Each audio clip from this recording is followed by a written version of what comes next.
voy a hablar, a ver. ¿Quién se anima a dar una definición sin leerla, ¿no? O leyéndola. Primero le pregunté una cosa más. Si me contestan con sinceridad. ¿Quiénes, levante la mano, quiénes trabajan actualmente en estudio jurídico, poder judicial, áreas legales, de empresas, etcétera? Sin miedo, no, acá no.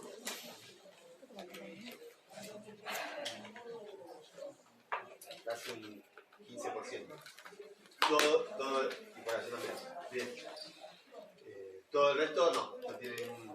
¿Por qué les digo esto? ¿No? A veces tienen miedo de decirlo porque piensan que vamos a ser incisivos en la gente que trabaja en áreas jurídicas, y no es la idea. ¿La idea cuál es? Muchos de los que están hoy trabajando en esos lugares ya tienen adquiridos un montón de conceptos. ¿Sí? Infinidad de conceptos, infinidad de terminología jurídica, ¿sí? Que otros no la conocen. Entonces, cuando yo veo que hay un alto índice de gente que no está ya vinculada a las ramas de la cuestión jurídica, tratamos de ser más llanos en ciertas definiciones, ¿no? Damos la definición académica o con los términos, pero también lo explicamos. No me gusta avanzar dando términos que a veces uno tiene tan incorporados y que la gente diga, ¿y esto de qué está hablando? ¿Sí? Miren que también tenemos muchos términos en latín, que uno los dice no porque sepa latín, sino porque los dice de forma automática, y la mayoría no entiende nada. ¿Sí? Vieron que hoy está el tema del lenguaje claro también, como una cuestión muy novedosa, que también a los jueces nos instan a empezar a dejar de utilizar esas ciertas palabras que a veces la gente no conoce. No solo el latín, sino como decir ut supra, ¿viste? Que digo ut supra, o el expediente venido ad effectum videndi. Y usted dice, ¿qué es ad effectum videndi? ¿De qué está hablando? ¿Sí? Yo hoy en las sentencias, no sé si lo viste, pero lo pongo más. El expediente venido como prueba, o venido, sí, algo así. Dejé de poner ad effectum videndi, ¿por qué? Porque yo esa sentencia la va a leer, ¿sí? La parte, por acá. Nosotros trabajamos para la gente, no para los abogados, ¿no? El abogado es el medio para que las personas accedan a la instancia judicial, ¿sí? A hacer valer sus derechos, a reclamar sus derechos, a reconocer un derecho, ¿sí? ¿Cómo lo hacen? A través de los abogados. No lo pueden hacer de otra forma. Pero el fallo que yo escribo, ¿sí? Sea el tema que sea, trato de hacerlo de la manera más llana posible, sin tampoco perder cierta forma, porque tampoco me gusta irme al otro lado, ¿no? Pero que la persona que lo lee, ese justiciable, como le decimos, que son las partes en el proceso, entiendan de qué se trata y por qué el juez decidió esto y para un lado o para el otro, lo que resolvió. Y hablando de las partes del proceso, ¿sí? Y ya estando hablando ya un poco del proceso, bueno, les decía, ¿quién se anima a dar una definición del proceso? ¿Qué creen que es un proceso? Nosotros siempre usamos como ejemplo, porque es el que más elementos didácticos tiene, es un proceso de análisis de prejuicios, ¿no? Donde tiene distintos elementos para analizar en clase. Pero un juzgado civil de la provincia de Buenos Aires, civil comercial, hay infinidad de procesos que tramitan, como daños y perjuicios, como cobros ejecutivos, como acciones de desalojo, acciones de reivindicación, cobro de alquileres, sucesiones, avintestato o testamentarias. Avintestato es justamente que no hay testamento, que son los más comunes, ¿sí? Son concursos y quiebras, también tenemos en provincia, ¿tá? Procesos de determinación de la capacidad jurídica, también tenemos residuales, porque ahora es competencia del Foro Familia, pero también en civil y comercial tenemos residual, o sea, antes de que se cree la justicia del Foro Familia, tramitaban en los juzgados civiles. Entonces también tenemos procesos de determinación de capacidad jurídica que antiguamente se lo llamaba insanas, ¿sí? O el insano, se hablaba del insano, hoy con la nueva ley de salud mental y bueno, todas las cuestiones que buscan no discriminar a las personas con discapacidades, se habla de determinación de la capacidad jurídica y no un proceso de insania como se caratulaba antes los procesos de determinación. ¿Sí? Todos esos procesos tramitan en un juzgado civil y comercial. ¿Sí? Bueno, y algún otro más que me haya olvidado, pero la mayoría son esos. Y si les hago un ranking, creo que la mayoría son sucesiones y daños y perjuicios, ¿no? Creo que está al tope, en el top 1 de procesos. Y después de la pandemia, sucesiones muchísimas más también. Sí, porque obviamente hay un montón de ejemplos. Y no hago chiste, ¿no? Entonces, les decía las partes en el proceso. Y bueno, a ver, ahora sí, ¿quién se anima a decir qué entiende como un proceso? ¿Sí? Ya algo vieron el lunes. ¿Qué idea tiene? Cualquiera, no me interesa que sea una definición académica, ni es un examen, nada. Para escucharlos un poco, para ver cómo... Una consecución de actos con un fin determinado. Bien, perfecto. Buenísima esa definición. Vos hablás de consecución de actos, dijiste, ¿sí? Una cantidad de actos pertinentes, necesarios, ¿sí? Con un objetivo, un fin. ¿Cuál es el objetivo o el fin que se busca con esos actos previos? ¿Qué es lo que buscamos como resultado final? La aplicación del derecho de fondo. La aplicación del derecho de fondo y cómo se aplica, cómo se plasma esa aplicación del derecho de fondo a través de la actividad jurisdiccional, a través del dictado de una sentencia. ¿Sí? Es como el objetivo final, la sentencia, el fallo que va a dictar el juez. ¿Sí? Eso es podríamos decir, el resultado de la concatenación de todos estos actos, que son un montón, que vamos a ir viendo algunos, y el resultado final que es la sentencia. Ahora, ya lo vamos a ver en su momento, no todos los procesos terminan con una sentencia. ¿Sí? Una de las formas típicas en que puede finalizar un proceso, ¿cuál puede ser? ¿Cuál se les ocurre? Conciliación. ¿Una? Mediación. Una conciliación o Una mediación. conciliación, ¿sí? Dentro del juzgado, ¿no? Generalmente la conciliación le decimos cuando se concilia ante el juez o un funcionario del juzgado. Una transacción, que sería similar, ¿se acuerdan de la transacción como un modo de extinción de las obligaciones? Muy bien, ¿sí? La transacción, las concesiones recíprocas. Prescripción también, ¿sí? Prescripción de la acción, tema muy importante, que ya vamos a ver en su momento, y que también ya vieron, en obligaciones ya vieron, ¿no? Todo el tema de prescripción, que es muy importante. Esos son modos anormales de finalización de un proceso. ¿Por qué se llaman modos anormales? Porque el modo normal es la sentencia. Todos los otros modos son modos anormales. O sea, esa concatenación de actos que ahora vamos a ver pueden finalizar de una determinada manera. Sentencia generalmente sería lo clásico, y los modos anormales que serían justamente formas distintas. ¿Sí? Una caducidad a distancia también puede ser, cuando hay inactividad de la parte y el proceso finaliza por caducidad a distancia, que no es prescripción, es otra cosa. El efecto puede ser parecido, pero son cosas distintas. ¿Sí? Un allanamiento también, cuando la parte demandada viene y dice: reconozco todo lo que dice la contraria y me allano. ¿Sí? Y entonces, como para que ya yo le voy tirando estos temas, para que ya vayan armando en su cabeza el proceso, ¿no? El proceso que se inicia con la interposición de una demanda. ¿Sí? Está claro, interponer la demanda, presentar la demanda ante tribunales, ante el juez.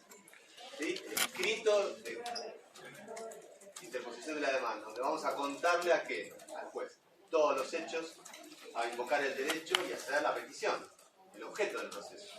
Si hablamos de un juicio de daños y perjuicios, como les decía siempre, es el ejemplo, ¿qué le vamos a decir al juez? Venimos a solicitar una indemnización por daños y perjuicios por un accidente de tránsito, ¿sí? Porque un auto pisó una persona y reclama 1.000.000 de pesos. ¿Sí? Ahora vamos a ver un poquito el formato por arriba, pues ya lo vamos a ver en una determinada clase. ¿Sí? Le voy a reclamar al juez, ¿sí? ¿Qué cosa? El pago de esa indemnización, o sea, el resultado final con la sentencia para que se llegue al pago de esa indemnización.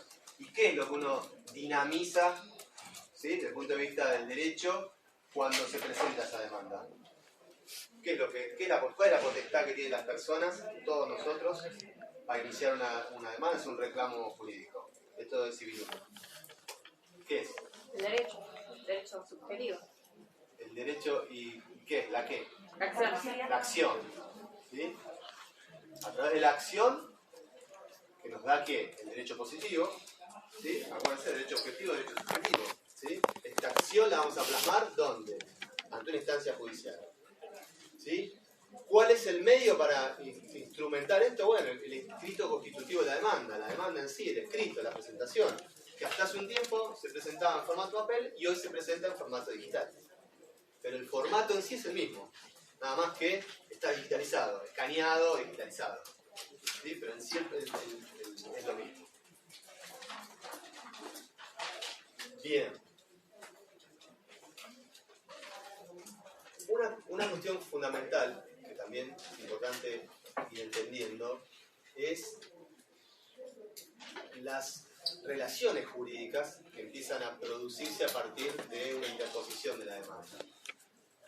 ¿Sí? ¿Por qué? Porque nosotros, yo por ejemplo les digo, una persona va caminando por la vereda, está llegando a la esquina y otra persona viene manejando un auto por la calle perpendicular. Entre esa persona que viene caminando y la persona que maneja el auto, no se conocen, no tienen ningún vínculo. ¿Existe alguna relación entre ellos? No. Bien, en principio no existe una relación. Ahora, desde el momento que esa persona bajó a la calle y el auto pasó y la pisó, la golpeó, ¿no? No vamos a hacer un drama. La golpeó, la tiró y se le fracturó una pierna. ¿Nació algún tipo de relación entre esas dos personas? ¿Nació alguna relación jurídica, algún vínculo que ya los va a unir? Sí. ¿Sí? ¿Cuál es esa relación, ese vínculo jurídico que nace entre estas personas? Tanto sea para la persona que manejaba como para la persona que fue atropellada, que sería la víctima del accidente. ¿Sí? ¿Cuál sería? Una obligación y un derecho. Una obligación y un derecho. ¿Cuál sería el de cada uno? El que atropelló sería una obligación resarcir el daño que Resarcir el daño a la otra persona. producido, y la víctima el derecho a reclamar la indemnización respectiva. Nace una obligación entre ellos. ¿Se acuerdan cuando había obligaciones que hablábamos de obligaciones de carácter contractual o extracontractual, que hoy ya están en el nuevo código? Si ustedes estudiaron con el nuevo código, ya no, esa división ya no está. ¿Sí? ¿Pero por qué hablaban de carácter extracontractual? Porque no había un contrato entre estas personas. Distinto es cuando se vinculan a través de un contrato. Por ejemplo, la persona que sube a un colectivo, el colectivo frena de golpe, se cae y se lastima un brazo, una pierna, la cabeza, lo que sea. ¿Sí? Previamente, entre esas dos personas, entre el chofer de colectivo y la empresa de colectivo y la persona que subía al colectivo, existía un vínculo. ¿Sí? ¿Cuál era el vínculo? El contrato de transporte. ¿Sí? Que entre las distintas obligaciones de la empresa de transporte, llevarlo indemne hasta donde esa persona se tiene que bajar. ¿Sí? Cualquier lesión que sufra en el transporte durante la ejecución de ese contrato le va a dar la posibilidad de reclamar los daños y perjuicios. ¿Sí? Entonces, entre estas personas existe una relación jurídica de carácter sustancial, ¿sí? Regulada por el derecho de fondo, ¿no? Las obligaciones que nacen de resarcir, de reclamar, etc. Ahora, ahí estamos en una determinada instancia, podríamos decir, de carácter extrajudicial. ¿Sí? Lo chocó, la pisó, chocaron dos autos, es carácter extrajudicial. A partir de ese momento van a surgir ciertas hechos o actos jurídicos, como puede ser, bueno, el reclamo ante las compañías de seguro, no ponerse de acuerdo con la compañía de seguro y iniciar la mediación pertinente obligatoria, ir a la mediación, no ir a la mediación y ya ir a ¿qué? Una instancia judicial. ¿Sí? Desde el momento que se inicia la demanda o la instancia judicial, nace otra relación jurídica entre estas personas, que es la relación procesal. ¿Sí? Entonces fíjense como dos personas que no se conocían tenemos una relación sustancial, una relación procesal que va a ser dentro del proceso. ¿Sí? Y esta relación procesal, ¿cuántas partes va a tener? ¿Cuántas partes se va a componer? Dos o más. ¿De 2 o 3 o más? Pregunto. Dos o más. Serían 2 o más. las dos partes y el juez. Él dijo las dos partes del juez. La actora y el demandado. La actora y el demandado. Actor y demandado. Bien. El juez es imparcial. ¿Otro nombre? Emanuel. Emanuel. Yo me inclino por la que dice Manuel. ¿Sí? La relación procesal sí va a ser tripartita, podríamos decir. ¿Sí? El juez no es parte, como dijo alguien por ahí, sí, el juez no es parte en el proceso. El juez es el director del proceso. Pero va a ser parte de esta relación procesal. Va a ser el tercero imparcial. Vamos a tener una parte actora y una parte demandada. Y un tercero imparcial que es el juez. Cuando hablamos de parte actora y parte demandada, no necesariamente tenemos un actor y un demandado. Podemos tener 4 actores, 4 coactores, 4 accionantes, ¿sí? Y 2 demandados, 1 demandado, 3 demandados, lo que sea. ¿Sí? Si es un accidente de tránsito, un choque en cadena, seguramente va a haber varios actores y varios demandados. ¿Sí? También en un proceso de prejuicio pueden aparecer terceros citados. ¿Sí? Ya vamos a ver la parte de lo que es la intervención del tercero en el proceso. También van a aparecer las compañías de seguro, lo que se llaman la citada en garantía. No sé si ya vieron comercial y vieron la ley 17418, que es la ley de seguros, donde aparece, ¿no? Ley 17418, artículo 118, ahí está la citación en garantía. No sé si alguno tuvo un accidente de tránsito una vez, cuando se tiene un accidente de tránsito, el que sea, ¿qué es lo primero que tiene que hacer uno? Avisar a la compañía de seguro. Tiene 3 días para avisar a la compañía de seguro. ¿Por qué? Porque la compañía ya pone en marcha todo un procedimiento que es, bueno, esperar a la otra compañía, arreglar si es un daño menor y si hay lesiones, etcétera. Bueno, empezarán las negociaciones y si no, vendrá el juicio. Generalmente la gente que es demandada, por ejemplo, el conductor de ese auto, se presenta en el proceso como con los abogados de la compañía de seguro. ¿Sí? Es muy raro que se presente con un abogado particular. La compañía de seguro, dentro del seguro, ya te brinda la representación jurídica en un proceso. ¿Sí? Entonces, aparece la compañía de seguro dentro del proceso. Fíjense que aparecen muchas partes, que ya lo vamos a ver. Cuando son varios actores o varios demandados, hay lo que se llama un liticonsorcio. ¿Sí? Puede ser un liticonsorcio activo o un liticonsorcio pasivo. Si es activo es porque hay varios actores y es pasivo porque hay varios demandados. ¿Sí? Puede haber 1, 3, 1, no importa la cantidad. ¿Sí? Si por ejemplo es el del colectivo, como les decía, generalmente se demanda al chofer de colectivo, que manejaba la cosa riesgosa, y a la empresa de transporte. ¿Sí? Y a la compañía de seguros para que responda también. ¿Sí? Si bien la empresa de transporte responde por ley con una parte que es la franquicia, ¿no? Que es 120.000 pesos, no me acuerdo cuánto es exactamente. ¿Sí? Fíjense entonces cómo la relación procesal es una relación de carácter compleja. ¿Sí? Como una de las características. Es una relación también autónoma, porque tiene vida propia. Es jurídica también, como les decía recién. ¿Sí? Y también es pública.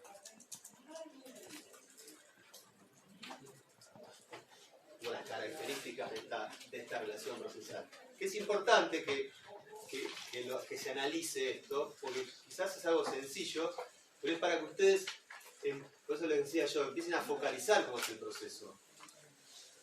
¿Sí? Como a partir, que les decía, de un determinado accidente de tránsito, cambiemos el ejemplo, por ejemplo, para la redundancia, una familia o una persona alquila una casa para vivir.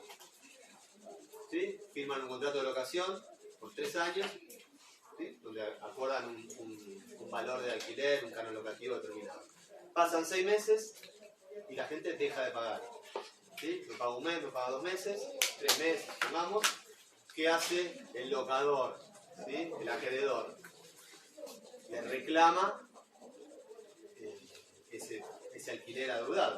¿Sí? Se lo reclama a él, se lo reclama al fiador, seguramente hay una garantía, etc.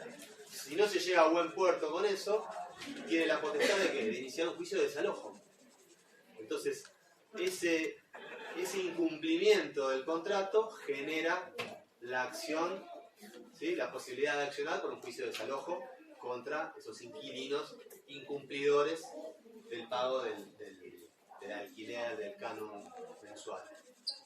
¿Sí? Por ejemplo, como otro ejemplo de lo que es un determinado hecho que genera una determinada acción judicial. Hasta el momento que firmaron el contrato tenían un vínculo contractual, ¿sí? La relación sustancial. Al momento que esa persona dejó de cumplir con el pago, ¿sí? Y se llegó a una instancia judicial, ya estamos en la constitución de una relación procesal, ¿sí? Ya hay un juicio entre las partes, ¿sí? Ya hay una controversia entre esas partes, hay un litigio, ¿sí? Le voy tirando palabras que son entendibles, ¿no? Donde un tercero imparcial va a dirimir.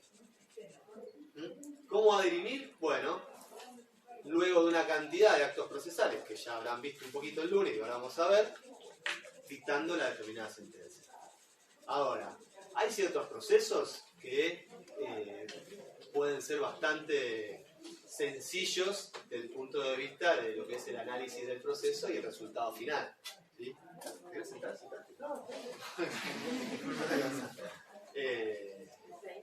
Por ejemplo, el caso del el juicio de desalojo por falta de pago o por vencimiento del contrato. Venció el contrato, no renovaron el contrato y la gente sigue viviendo ahí y le están reclamando la propiedad, ¿no? Una de las causales típicas de un juicio de desalojo.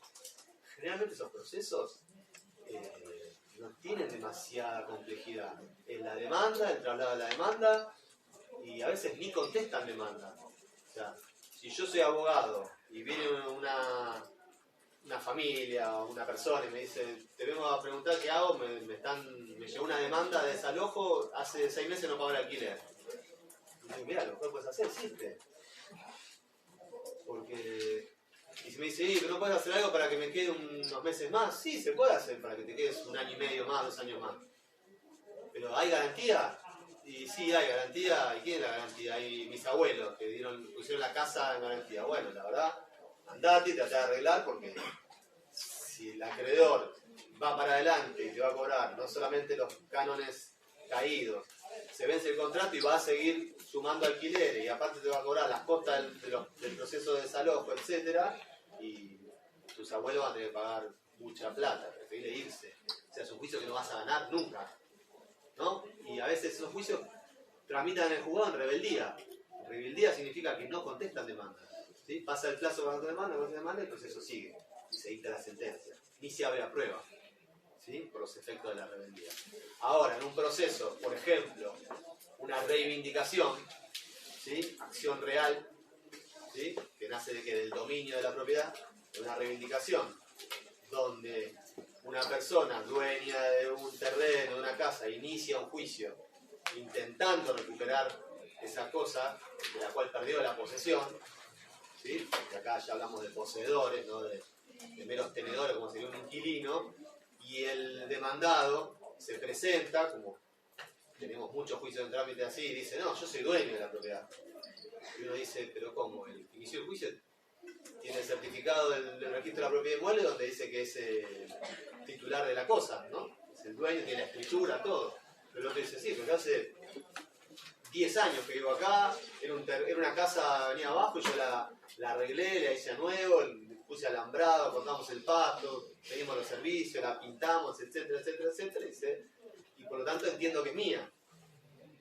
¿Sí? Entonces se va a discutir cómo, mediante la prueba, el derecho de cada uno se determinará si se hace lugar a la reivindicación y se ordena el desalojo de esa gente, o se rechaza la reivindicación y esa gente sigue viviendo en la propiedad.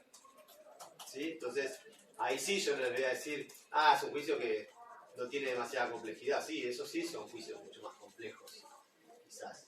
¿Sí? Ni hablar si se invoca hay una reconvención por prescripción adquisitiva, lo que sería el autocapión, ¿vieron? Donde dicen, hace 20 años que vive en esa propiedad con animus domini, o sea, comportándose como dueño en forma pacífica, interrumpida, pública, ¿sí? Entonces reclama la cosa como propia. Dice, a mí qué me importa que sea el titular registral. Yo hace 25 años que vivo acá, ¿sí? Mis hijos se criaban acá, nacieron acá, fueron a la escuela acá en el barrio y siguen viviendo acá y los conoce todo el barrio y están acá hace un montón de años, 30 años, o hay miles de juicios tramitando hoy en día. Entonces, ahí sí hay mucha discusión, hay mucha producción de prueba y hay un análisis pormenorizado de las pruebas que intenta lograr un fallo determinado, ¿sí? Si es un juicio de daños y perjuicios, donde una persona que va caminando, como digo, en la calle, cruzó la calle, pasó el auto, cruzó rojo el semáforo, ¿sí? Y pisó a esa persona, y hasta hay un video de la cámara de seguridad donde se ve que pasa en rojo el semáforo, ¿sí? ¿Cuál será la estrategia defensiva de la parte demandada? ¿Le da la culpa a la víctima? ¿Qué culpa a la víctima si cruzó en rojo el semáforo? ¿Sí? Seguramente se va a abrir a prueba del proceso y se va a producir prueba. Pero todo lo que es la prueba referente a la responsabilidad, si bien muchas veces los abogados contestan, demandan, por ejemplo, el choque de atrás. Yo a veces veo las contestaciones de demanda. Choque de atrás, ¿no? Auto parado, bien, lo choque de atrás. ¿Y cuál es el argumento? Frenó de golpe. ¿No? El viejo truco. Sí, uno dice, pero obviamente cuando producen pruebas, no hay ninguna prueba que acredite esa frenada de golpe, que tampoco es, no sé, debería haber un caso muy particular donde uno puede llegar a ver cierta culpa de la víctima, pero todos los que manejan saben que tienen que estar atentos al tránsito y si se produce una frenada, si uno maneja con la distancia reglamentaria de la ley, seguramente no se va a producir esa colisión y dentro de las velocidades normales, ¿no? Yo siempre digo, nosotros manejamos todos mal, ¿no? Todos los que manejamos, todo el tiempo cometemos infracciones que a veces ni nos damos cuenta, ¿sí? Hasta no poner la luz de giro para doblar, por ejemplo, ¿no? Cometemos. Pero cuando esa incidencia se traslada a un proceso, y bueno, ahí se va a aplicar la ley. Ahí el juego va a aplicar la ley, ¿sí? La prioridad de paso del que viene por la derecha es un tema de todos los días, ¿sí? Y yo les pregunto a todos los que manejan, ustedes van cuando dicen, ¿no? Mano contra mano, van diciendo, acá viene prioridad de la derecha, lo dejo pasar. No lo hacen, pero después cuando hay un juicio, porque chocaron, ahí sí, la parte que está beneficiada con la prioridad de paso lo va a invocar. Y ahí el juez va a decir, bueno, vos podés ir toda la vida manejando de una forma, ahora cuando hay un accidente, cuando estás implicado y violaste una norma de tránsito, y lo más probable es que pero nadie le lleva la punta. Y bueno, sí, pero en el proceso que va a decir el juez, dado que la mayoría de la sociedad no cumple una determinada norma, vamos a admitir que esta persona también no cumplió. ¿Se entiende? Entonces, son todas cuestiones según el tipo de proceso que se van a analizar, ¿sí? Ahora, vamos a avanzar con el sí, pago lo mismo, ¿no? Bueno, estamos en los principios, ahora puedo avanzar un poquito más con el proceso. Yo les decía, interposición de la demanda. Vuelvo al cuentito que le habrá contado Vitale el lunes, ¿no? Interposición de la demanda, para ver muy de forma efímera el proceso. Se interpone la demanda de daños y perjuicios, de desalojo, reivindicación, lo que sea, ¿sí? ¿Qué hace el juez? Ordena el traslado de la demanda. ¿Qué significa el traslado de la demanda? Significa, bueno, vamos a decirle a tal persona que le estás haciendo un juicio. Vamos a decirle todo lo que decís de esa persona que hizo y por qué vos le estás reclamando a esa persona una indemnización de 2,5 millones de pesos, como hoy se inicia una demanda, o de 3 millones de pesos, como mínimo. ¿Sí? Esto es algo lógico. Si yo estoy reclamándole al juez una indemnización contra otra persona, el juez le va a preguntar a la otra persona, ¿sí? Bueno, ¿vos qué tenés para decir? Entonces, ahí podemos ya vislumbrar dentro de los principios, ¿sí? Cuál sería el principio que le aplicaríamos a esta, lo que se llama sustanciación. Sustanciar en un proceso es correr traslado a la otra parte. Vamos a sustanciar la petición, le corremos traslado a la otra parte. ¿Sí? ¿Cómo se corre traslado? Así, el juez ordena de la demanda promovida en superjuicio, traslado a la contraria por el término de, y ahí vienen ciertos casos procesales que vamos a ver. ¿Tá? Ordena justamente que se notifique a la contraria lo que le estamos reclamando. ¿Tá? Entonces, estamos asegurando el cumplimiento de uno de los principios procesales y también estamos asegurando uno de los principios fundamentales del Estado de Derecho, de un proceso que tiene raigambre constitucional, que es ¿cuál? El derecho de defensa en juicio. El derecho de defensa en juicio. ¿Sí? Porque un día le llega la sentencia, dice, tenés que pagar 3 millones de pesos. Dice, y a mí cuando me toca opinar, no, el juez le creyó a la parte directamente, le pareció fantástica la demanda que hizo el abogado y entiende que sos culpable. No, absolutamente nulo todo ese proceso. ¿Tá? Entonces, ¿dónde entraría? ¿Cuál principio? A ver, es fácil. Me parece de los juegos, ¿viste? El principio de bilateralidad. ¿Sí? El principio de bilateralidad es un principio fundamental en el proceso. ¿Sí? Porque no se va a ver solo con el traslado a la demanda. Todas las cuestiones que se sustancian en el proceso van a ser escuchadas ambas partes. Actor y demandado, y en ese actor y demandado entran todos los que les decía antes, ¿no? Todas las personas que puedan estar según el lado del juicio que les tocó estar. Si parte actora o parte demandada, o también puede haber una reconvención, ¿no? Que yo contrademando. Entonces me convierto en demandado y en actor a su vez, que sería reconveniente y reconvenido. Sería la terminología. ¿Sí? ¿Y en el caso de las sucesiones? ¿De las? ¿Sucesiones? ¿Qué pasó? Las sucesiones. Ahí no hay dos partes. Ahí no hay dos partes. Bueno, sí, capaz que hay dos partes. Estamos muy con la muerte. Yo no quiero hablar de la muerte. ¿Me toca el tema de las sucesiones? No, ahora lo vemos. Las sucesiones son procesos voluntarios. ¿Sí? Ahora cuando vean la clasificación que va a dar, vamos a ver la clasificación de los procesos, pero en los procesos voluntarios, ¿sí? Generalmente otro de los principios, que está ahí también anotado, no se da.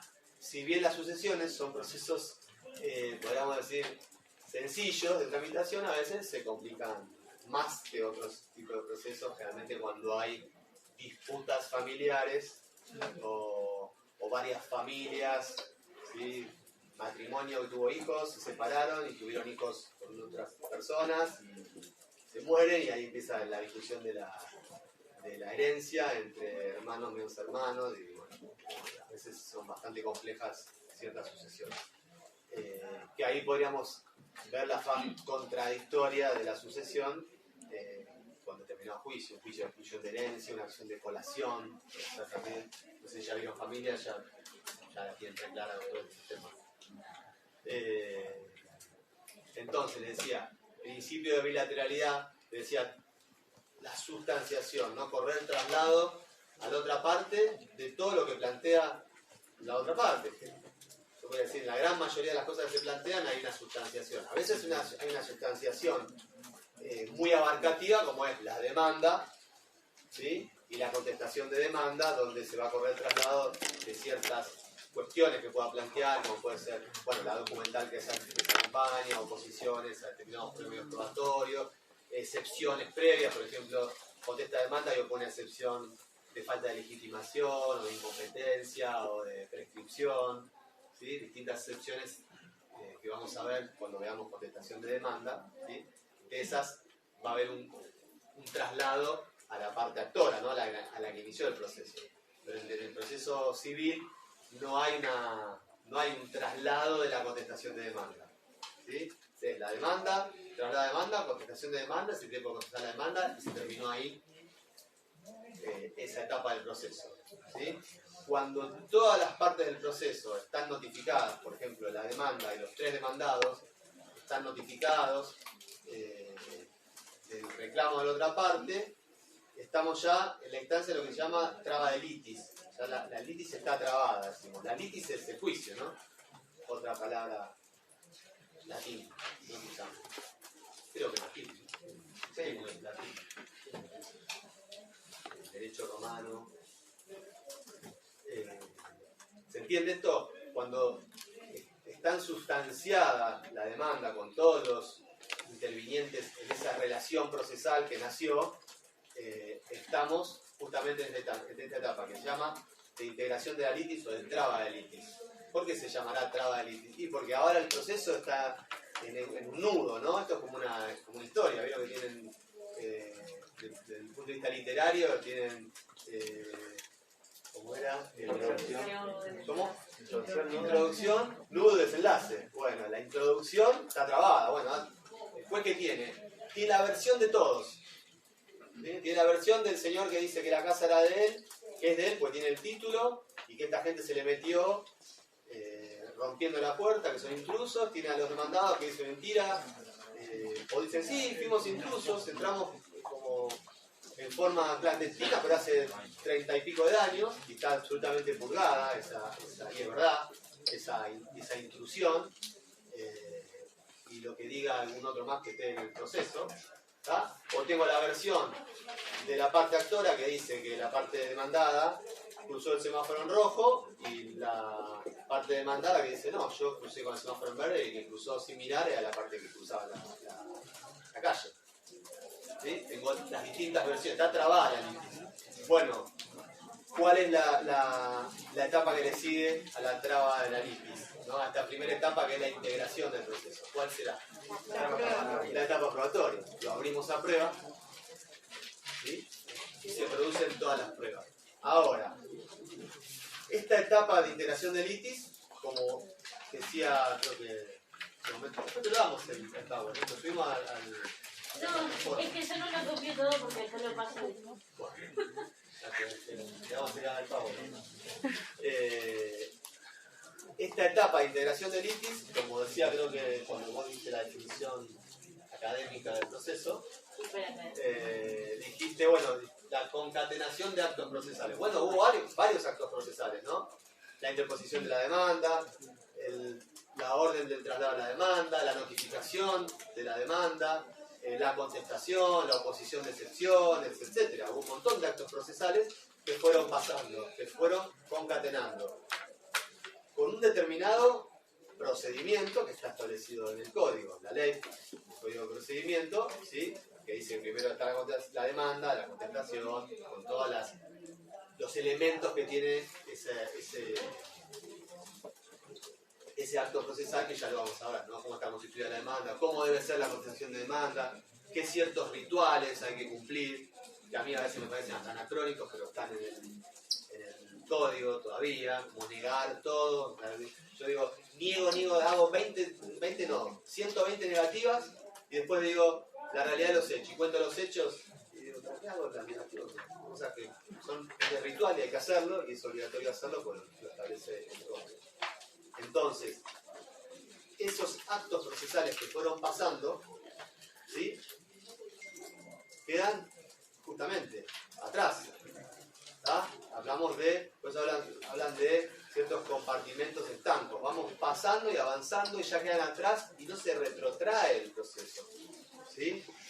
No puede venir la parte actor y decir, ¿sabe que me olvidé de demandar al que manejaba el auto?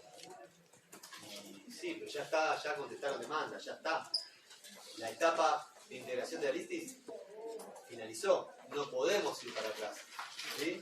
Entonces, ahí hablamos de justamente del principio de preclusión. Se lee, ¿no? No, atrás no. Ajá. Bueno, igual ahí no importa la carga procesal, importa una conducta de realización facultativa. El proceso se mueve en base a las cargas de presentarse, la de contestar, reconocer o negar, recurrir, etc. Los plazos están establecidos de antemano por el código y la parte tiene la carga de cumplir dentro del término plazo. ¿Sí? si no cumple dentro del término plazo, artículo 155 del Código Procesal, se vence y se pierde, una frase muy jurídica es, se da por perdido el derecho dejado de usar. Si yo tenía la posibilidad de contestar algo, de decirle algo al juez, no lo hice, lo perdí la posibilidad. ¿Sí? Fíjense que dice preclusión o consumo jurídico. ¿Sí? Consumo jurídico, ¿qué significa? ¿No? Que es efímero, ese momento pasó, se consumió. El proceso importa una serie de etapas, el inicio de una etapa implica el cierre de la anterior. No se puede volverse una etapa cerrada. La única forma de retroceder el proceso es mediante un incidente de nulidad. Cuando un acto se ha hecho sin guardar las formas que prescribe la ley procesal. ¿Sí? Entonces, ¿hay una excepción a este principio de preclusión? Sí, justamente es el planteo de algún tipo de nulidad. Si alguno de esos actos que ya pasaron fue efectuado con algún tipo de vicio, ¿sí?, que conlleva la nulidad del mismo, se va a declarar la nulidad de ese acto y los efectos jurídicos dados, ¿no?, que generó ese acto jurídico para adelante. Por ejemplo, si la nulidad es de la notificación de la demanda, ¿sí?, entonces volveremos de vuelta a lo que sería la notificación de la demanda a la parte contraria y volvemos todo para atrás, ¿sí? Como que se puede retrotraer. Pero tengan en claro, ¿sí?, que las nulidades procesales son todas relativas, ¿sí? No es como otras nulidades de fondo, de código de fondo, ¿sí? Las nulidades procesales son relativas y son atemperadas, o podríamos decir suavizadas, ¿sí?, por el principio de finalidad, que ya lo vamos a ver donde va la nulidad, ¿sí? Si el acto logró la finalidad, logró lo que estaba buscando, más allá del incumplimiento de alguna forma, el acto va a ser ratificado, ¿sí?, y no va a ser nulo. Por ejemplo, yo le decía recién la notificación, ¿tá? Si me viene a plantear una nulidad de notificación, me dicen, no, plantea la nulidad de notificación, ¿por qué? Porque le faltó la firma de la cédula del abogado. Está bien. ¿Es una formalidad? Sí. ¿Pero usted contestó demanda? Sí, contestamos demanda, ofrecimos pruebas, todo, pero le falta la firma de la cédula del abogado. ¿Y cuál es el problema? ¿Pudo contestar demanda? Sí. Entonces, la finalidad del acto, ¿cuál era? Notificar la demanda y puede contestar demanda. Bueno, ¿pudo contestar demanda? No tiene sentido. ¿Para qué voy a declarar la nulidad? Le declaro nulidad, le vuelvo a correr traslado y va a volver a contestar lo mismo. ¿Sí? Alguno puede decir, no, pero capaz que ofrece una prueba. Más. No. ¿Sí? Entonces, ya cuando damos nulidad lo vamos a ver mejor. ¿Sí? No existe nulidad por la nulidad misma, dice la frase cliché, ¿sí?, o en solo beneficio de la ley. ¿Sí? Son frases hechas respecto a nulidades, que ya cuando veamos nulidades lo vamos a ver. Entonces, la única forma de retrotraer este acto procesal es a través de un incidente de nulidad, distintas formas de plantearlo. ¿Sí? Hasta se puede plantear la nulidad de una sentencia, por ejemplo. Hay una acción que se llama acción de cosa juzgada írrita, o sea, una sentencia pasada en autoridad de cosa juzgada firme, puede ser atacada, ¿sí?, con una acción autónoma, ¿no?, con otro juicio. Son temas más complejos, pero cuando veamos nulidad lo van a ver y puede ser una pregunta de examen, ¿no? ¿Cuántas formas de plantear la nulidad? Y tienen que saberlas todas. No entendí esta acción de cosa jugada de risa. No importa. Ya lo vamos a ver. Ya lo vamos a ver. Por ejemplo, te lo digo muy fácil. Si el juez dicta sentencia, se inicia un juicio y dicen, el juez dictó sentencia, pero todos los testigos que declararon ese juicio, todos mintieron, estaban todos, no sé, comprados por la parte. Y está hecha una denuncia penal, y en la denuncia penal se investigó y está probado eso, entonces yo inicio un juicio. ¿Para qué? Para que declaren nula esa sentencia, pues el juez fundó la sentencia en los testimonios de esas personas que mintieron. ¿Sí? No es muy común la cosa jugada de írrita, pero es una de las formas de tirar abajo una sentencia. Yo nunca vi ninguna. Sí hay casos, pero es muy difícil y estimo que un abogado que se encara a hacer un juicio así, de ser abogado bastante con experiencia, ¿no? ¿Dudas, preguntas? Hasta ahora, acá. ¿Seguro? Vos me querés una pregunta, disculpa. No, era lo de la excepción al planteo, a la preclusión, que era lo de la nulidad. Era qué tipo de nulidad debería plantearse, si una absoluta o relativa. No se hace el planteo si es absoluta. Vos planteas la nulidad determinada. Y después lo determina. Todas las nulidades procesales son relativas, son subsanables. Una forma típica de que se subsana nulidad es no plantear el incidente de nulidad dentro del plazo respectivo. Se está consintiendo. ¿Ninguna pregunta? Nada. Bien.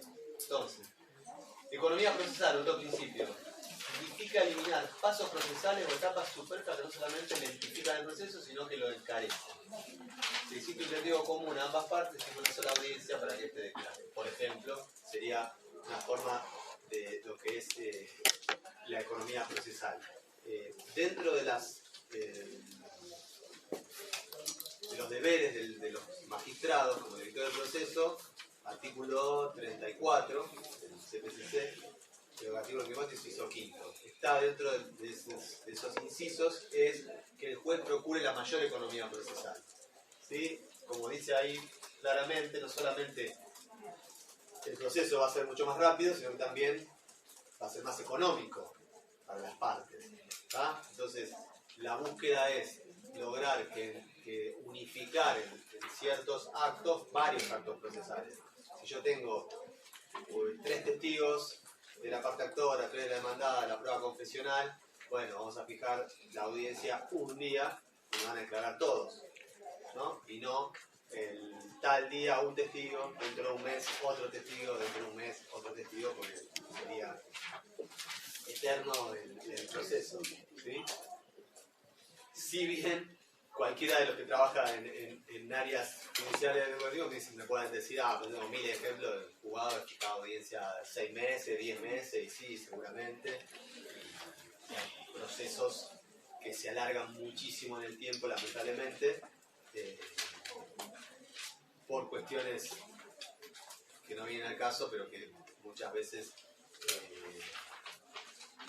se podrían subsanar, pero que no se hacen. Ahí tiene que ver mucho la actividad que llevan adelante los letrados, ¿no? los representantes de las partes. Y poner el principio dispositivo.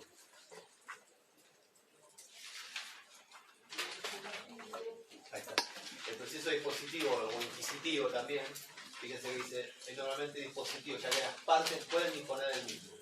Si bien la dirección del proceso la tiene el juez, lo comparte con las partes. Si estas últimas pueden desistir del proceso, terminarlo por conciliación, transacción u otro modo anormal, salvo excepción al juicio de familia.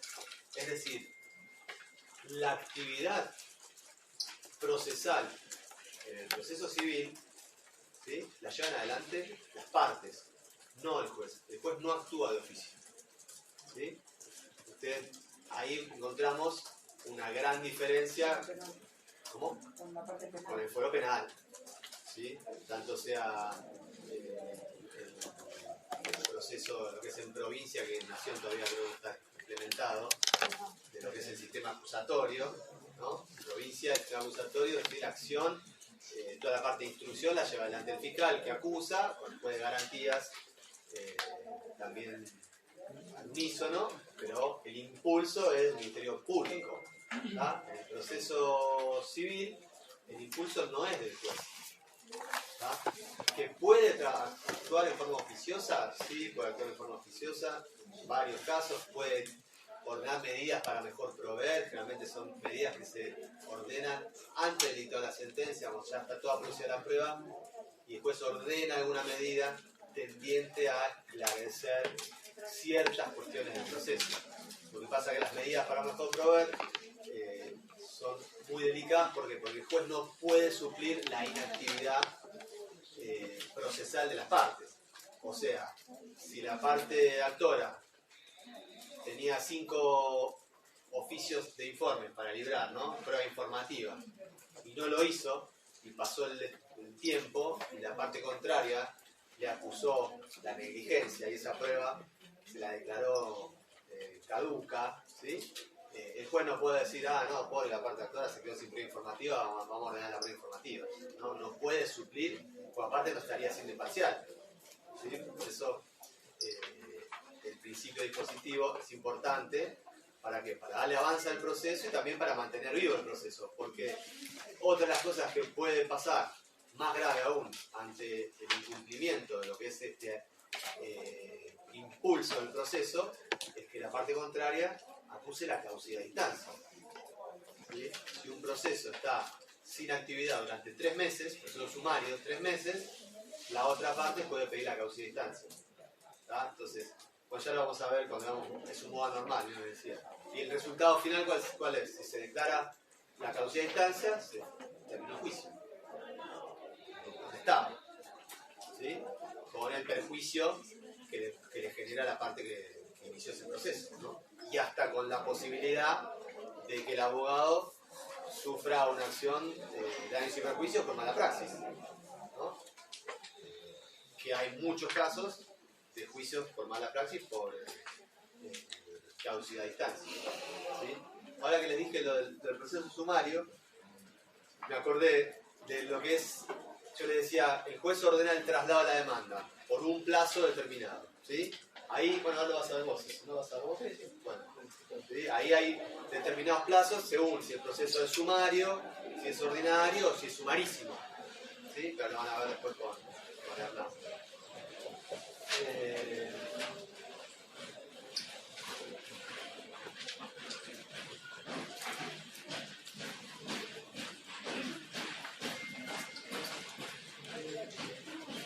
Congruencia.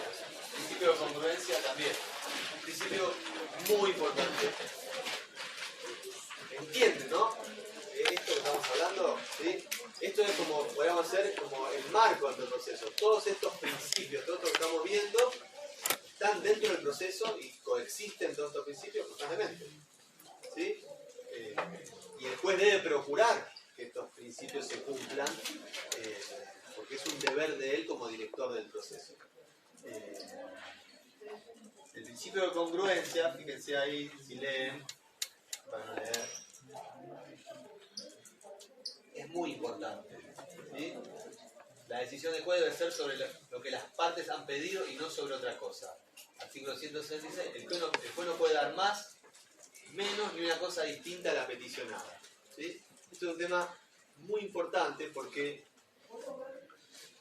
yo les decía, bueno, la relación procesal se basa justamente en este vínculo que nace entre las personas que están demandadas, ¿no? Que están nombradas en este proceso.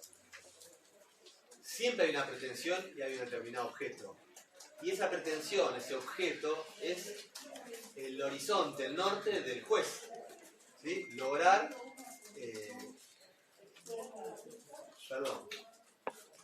podrá ser el abogado, tendrá que efectuar la tarea para lograr ese resultado final, que es la sentencia, y el juez tendrá como norte, por eso le digo, como principio, ver qué es lo reclamado y decirle sí o no a lo que reclamó. ¿Tá? Ahora, el juez no puede ir más allá de lo que se reclamó en la demanda. ¿Tá? ¿Por qué? Porque estaría violando el principio de congruencia. El proceso, cuando se traba la litis, queda acotado a eso que plantearon las partes. El juez no puede ir más allá de eso, porque estaría violando este principio. ¿Sí? Por eso hay la que dice, no puede dar más ni menos ni una cosa distinta a lo peticionado. ¿Sí? Después no puede hacer inventos o se me ocurrió que para las partes sería mejor esto. No lo puedes hacer. Está acotado a esto. Y donde se ve muy claramente esto es en la segunda instancia también, en lo que es la Cámara de Apelaciones, cuando se llega por vía del recurso de apelación. ¿Vieron? Cuando hablan de apelación. El juez dicta sentencia, el juez de primera instancia dicta sentencia, y lo que viene unos días después, ¿cuál es? La apelación. Todos los abogados apelan las sentencias, obviamente, y critican a la sentencia que hizo el juez, porque esto va a ir, pero se escucha todo el tiempo, ¿no? A los que no están en el tema, la Cámara de Apelaciones resolvió revocar la sentencia del juez de primera instancia, o confirmar la sentencia del juez de primera instancia. Bueno, la crítica que hacen los abogados a esa sentencia de primera instancia, es justamente donde los jueces de cámara se van a acotar a resolver. Si el juez de cámara ve otra cuestión que tal vez habría que modificar en la sentencia de primera instancia, si no está planteado en las partes, lo puede hacer. ¿Sí? Entonces, los agravios, que es el escrito de presentación en la cámara, ¿sí? Es la medida también de lo que va a resolver la cámara de apelaciones. ¿Sí? Por eso se dice que el juez puede fallar infrapetitia o ultrapetitia, ¿no? Extrapetita, el juez da más de lo que piden. En latín, ahí está, otra vez, extrapetita, o sea, más allá de lo que le piden. El juez da menos de lo que se pide, infrapetita. Y el juez da una cosa distinta, citrapetita. La incongruencia es un vicio que con el recurso de apelación puede importar la nulidad de la sentencia. Tal cual. La Cámara, si advierte la violación de este principio, aún en forma oficiosa puede declarar la nulidad de la sentencia de primera instancia. ¿Sí? Porque advierte esta violación a este principio. Es un tema muy delicado para los jueces, el principio de congruencia. Especialmente para los jueces. Porque la parte quizás dice, bueno, a mí me benefició con esto, pero no es así. No sé si está ahí el... Sí. Infrapetito, entonces, ¿a qué se refiere? Porque normalmente siempre se da menos de lo que se reclama, sobre todo si hablamos de daños y perjuicios, por ejemplo. No, ahora te digo. No, si no sería... Pero eso... Por eso veo, digo, de lo que se reclama siempre se va a pagar. O sea, sin no se puede dar nunca más, como el extrapetita, pero el infrapetita no entiendo a qué se refiere en ese caso puntual de una demanda de daños y perjuicios, por ejemplo. Sí. No, en una demanda de perjuicios hay una fórmula siempre que se escribe en la demanda, no sé si lo habrán escuchado, siempre hay una fórmula en la demanda que dice la indemnización por la suma de tantos pesos o lo que más o menos resulte de la prueba a producirse. ¿Sí? Siempre tiene que estar esa frase incluida. ¿Por qué? Porque vos podés dar más de lo que se reclama en la demanda, a veces por una cuestión de pasaje histórico. Yo tengo juicios que tienen 6 años de tramitación y están reclamando una indemnización de 600.000 pesos y hoy 600.000 pesos en un daño y perjuicio es una suma baja porque está desfasado en el tiempo. ¿Sí? Ahora, puede reclamar 1.000.000 de pesos, pero después cuando se hacen las pruebas, el tipo dice en la demanda, mi cliente tuvo 2 fracturas, tuvo 3 meses internado, y después resulta que tuvo una fisura en la mano y tuvo una semana internado. Entonces el juez no va a estar obligado, porque pidió 3 millones de pesos, dale 3 millones de pesos de piso. ¿Sí? Entonces, en esos casos, ¿sí? Siempre es dentro de la prueba producida, dentro de las consecuencias inmediatas o mediatas, ¿se acuerdan de las obligaciones? Debidamente acreditadas. Es más, yo en mis sentencias lo pongo siempre, cuando trato de la responsabilidad, digo, debe hacerse lugar a la demanda y ahora pasamos a la parte de indemnización. Siempre pongo justamente esto, donde se va a cuantificar, algo así, pongo, de las consecuencias debidamente acreditadas. Si vos no probás el daño, vieron que es uno de los presupuestos de la responsabilidad civil y está aprobado. Si no probó el daño, no puedo reclamar una indemnización. ¿Se acuerdan los presupuestos de la responsabilidad civil? El daño es uno de los elementos fundamentales. ¿Se acuerdan? El factor de imputación. ¿Sí?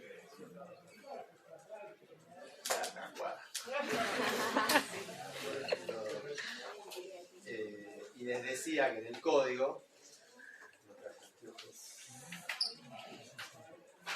en el artículo 166, o 63 de provincia, artículo sentencia definitiva de primera instancia, el inciso 6 dice, la decisión expresa, positiva y precisa,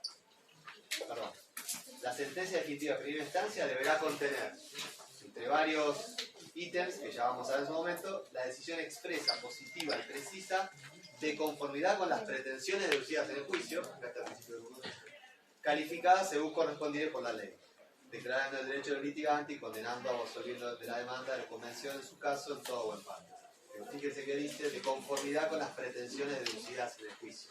Ahí está poniendo la ley, plasmando el principio de congruencia que es fundamental.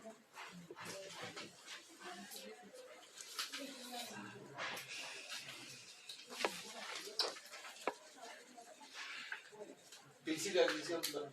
La declaración universal, sí. Cuando una prueba es pedida por una de las partes y no es desistida, no pertenece a la parte, únicamente sino a todas las partes, claro, pertenece al proceso. Este es un principio también importante, bueno, todos los principios son importantes, algunos más que otros, pero adquisición procesal. Las pruebas que se producen en un proceso son comunes a las partes. ¿Sí? Si bien cada una de las partes va a ofrecer la prueba que hace a su defensa, a su estrategia defensiva por parte del letrado, ¿sí? Esa prueba producida y incorporada al proceso es parte del proceso, como fíjense que dice, la adquiere el proceso. Con esto, ¿cuál sería un ejemplo muy práctico? Si el juez dicta sentencia y rechaza la demanda, ¿sí? Utilizando las pruebas que ofreció y produjo la parte actora, el actor no puede decir, pero me rechazó la demanda, con la prueba yo produje. Y yo decir, sí, es la prueba del proceso. ¿No? Si el abogado trajo un testigo, que a veces pasa, ¿no? Que el testigo viene y dice, sí, yo vi cuando la señora cruzó con el semáforo en rojo, ¿sí? o cruzó cuando tenía verde el auto, ¿no? Y el abogado dice, pero me está jugando en contra, me está en contra. Y bueno, la señora está diciendo la verdad. ¿Sí? El problema es tuyo que hiciste un juicio sabiendo que la señora cruzó con el semáforo en verde. Por acá no hay semáforo de peatón, en provincia hay pocos lugares. ¿No? El semáforo en verde para el auto y el sitio es igual. ¿Sí? Entonces, todas las pruebas que se producen en el proceso, las adquiere el proceso y son parte, si el juez lo estima pertinente, de la sentencia respectiva, de la resolución final respectiva. ¿Sí? No importa la parte que lo produjo. ¿Se entiende? Es claro, ¿no?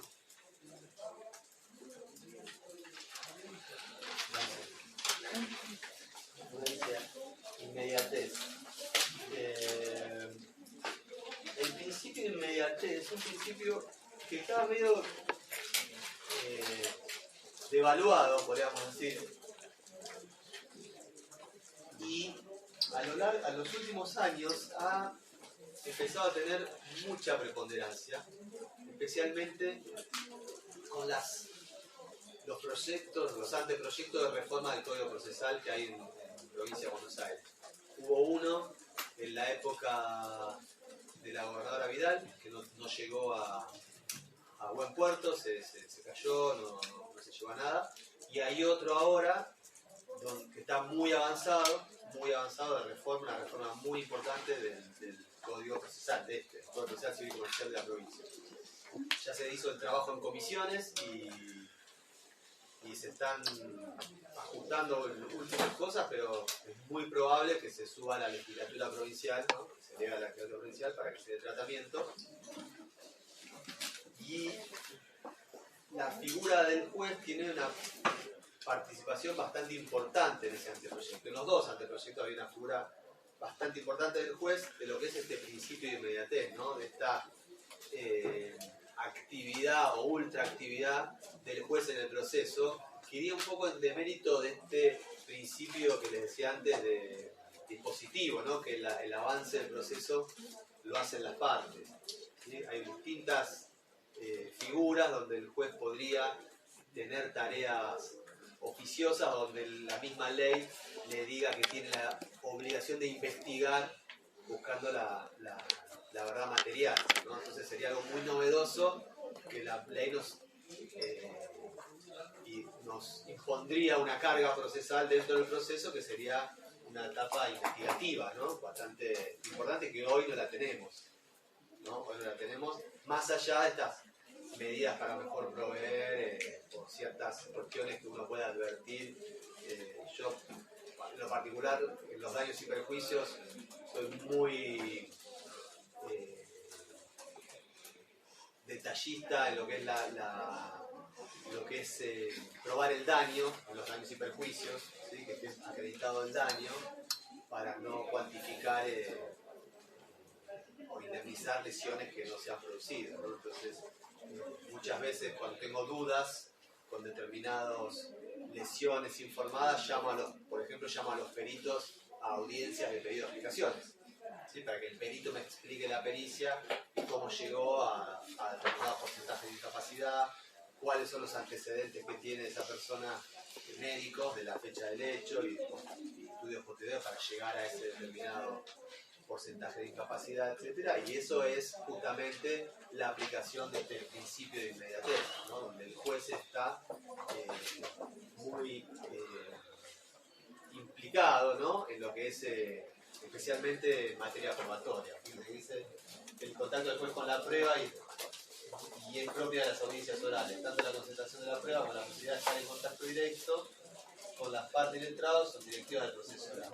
Ahí, en esta filmina que habla del proceso oral, no sé, muchos no están al tanto, hace varios años, ya más de 3, 4 años, que en provincia se implementó el proceso civil, el proceso civil oral o el programa de oralidad, ¿sí? Donde hay una actividad del juez muy importante que es la toma del juez por parte del juez de la audiencia de prueba, lo que es la audiencia del 360 de Nación, que ya van a ver, ¿sí? La audiencia de prueba, acá se llama audiencia preliminar, donde el juez, una vez que está trabada la litis, vieron cuando decía que están todas las partes, bueno, se fija esa audiencia preliminar, que la toma el juez, generalmente, cada vez menos las tomamos, la verdad, hay jueces que ya ni las toman, yo cada vez tomo menos, de verdad, donde están las partes y ahí se van a dirimir cuáles son los hechos litigiosos, los hechos controvertidos, ¿sí? Por los cuales se va a abrir la prueba del proceso. Y ahí el juez capaz dice, bueno, ustedes tienen 5 testigos ofrecidos, ¿sí? ¿Son testigos presenciales del hecho? No, son 2 presenciales y los otros 3 son de conocimiento o testigos que vienen a decir algo respecto de la víctima, entonces generalmente esos testigos se sugiere que los desistan. Hay jueces que directamente se los bajan y no le dan la posibilidad de que los desistan las partes, yo no es mi criterio. Por ejemplo, se ofrece prueba contable para ver si la compañía de seguro tenía cobertura con ese automóvil. Pero cuando la compañía de seguro contestó demanda, viene y dice, acá está la póliza, tenemos cobertura, entonces la prueba contable no tiene sentido hacer si se desiste.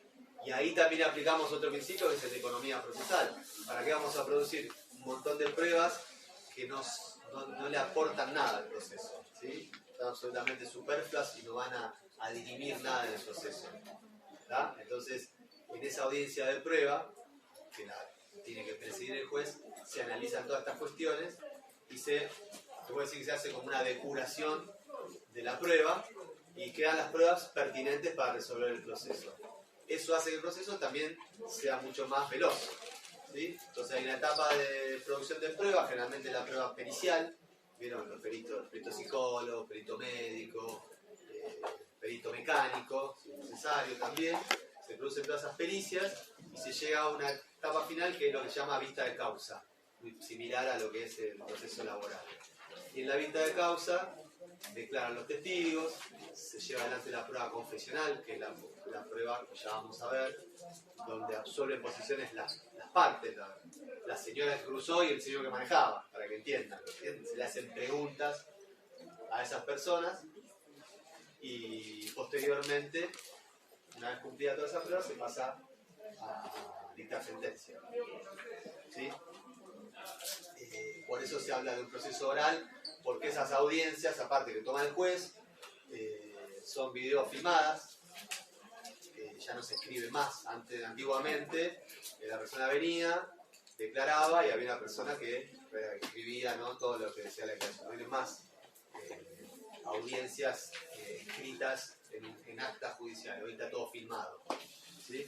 Ya cuando veamos pruebas testimoniales vamos a traer un video de una audiencia del juzgado donde se ve como yo le tomo una testimonial a una mujer para que vean cómo es el formato. Es más, tenemos la idea también de hacer una especie de simulacro de audiencias testimoniales o confesionales con ustedes para que vean, ¿no?, cómo funciona eso, que está bueno hacerlo. Como para cerrar el tema del proceso, yo les decía, el final del proceso es el dictado de la sentencia, ¿verdad? Ahora, que ya lo vamos a ver bien cuando llegue el momento. Cuando se dicta la sentencia pueden pasar dos cosas. Que la persona que está condenada cumpla en forma voluntaria, se terminó el juicio, o no cumpla, y ahí viene otra etapa, que es la etapa de ejecución de sentencia. Ya la vamos a ver. ¿Sí? A veces no es todo tan sencillo. Por ejemplo, una persona tiene que pagar 1 millón de pesos de indemnización, pasa el plazo y no lo paga. Entonces, ¿qué se puede hacer? Se le embarga la casa, ¿no? Si no hay compañía de seguro, etc. Se le embarga la casa, se lleva una subasta judicial y de esa subasta que se produce un dinero se cobra el juicio. ¿Está? Sería una etapa posterior a lo que es la sentencia final en caso de incumplimiento. ¿Sí? O se le embarga una suma de dinero a la compañía de seguro que no está pagando la condena, por ejemplo. ¿Sí? O en un proceso de escrituración, ¿sí? La etapa de ejecución, cuando se condena una parte a firmar la escritura traslativa de dominio, no lo hace, y lo hace el juez en reemplazo de esta persona, que también lo vieron en el contrato. ¿No? ¿No? Es lo que sería la etapa de ejecución de sentencia. ¿Sí? Porque obviamente la gente se la condena y lo cumple, muchas veces lo cumple. Ya. O el desalojo de una persona, de una propiedad.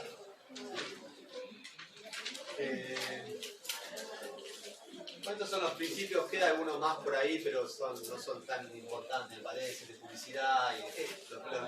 Los más importantes son estos. Así cortamos un poquito y descansan, ya son casi las 9. Antes de eso, preguntas, dudas. Fui claro con los conceptos, con la explicación, ¿sí? Me lo dicen, quieren que hable más despacio, que tenga otro vocabulario, que, no sé, contemos por qué Boca le ganó el otro día con el error de un defensor de River. Tratamos los de River de buscar una explicación a eso, también lo vamos a hacer. No sé, ¿sí? Nada. Bueno, hacemos 10 minutos. Que siga Hernán con otros temas y